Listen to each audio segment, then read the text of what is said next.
দৃশ্যমান এ ভালোবাসার যুগে অদৃশ্য এক ভালোবাসা আছে, যা শুধু অনুভবে অনুভব করা যায়, যার বর্ণনা দেওয়ার কোনো শব্দ বা ভাষা তৈরি হয়নি, কখনো তৈরি হবেও না। কেননা এই অদৃশ্য ভালোবাসা শুধু উপলব্ধিযোগ্য। এ ভালোবাসার পথ পাবে না তুমি এখানে সেখানে। এই ভালোবাসা শুধু পেতে পারো সেই জ্যোতিময় চাঁদকে যদি আলিঙ্গন করো। পথ তো অনেক আছে স্বর্গে যাওয়ার। এবার তুমি বলো, তুমি কি স্বর্গে যাবে, নাকি সেই উজ্জ্বল চাঁদের আলোয় আলোকিত হবে? আবারও বলছি, আছে বহু মত, বহু পথ।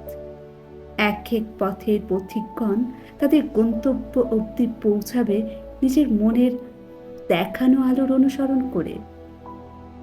কেউ দুলতে দুলতে, কেউ গাইতে গাইতে পৌঁছে যাবে তার গন্তব্যে। যে শুধু তোমার মন দেখে বিচার করবে, তোমার মনের পবিত্রতা তার কাছে গণ্য হবে, আর বাকি সব কিছু তুচ্ছ হবে।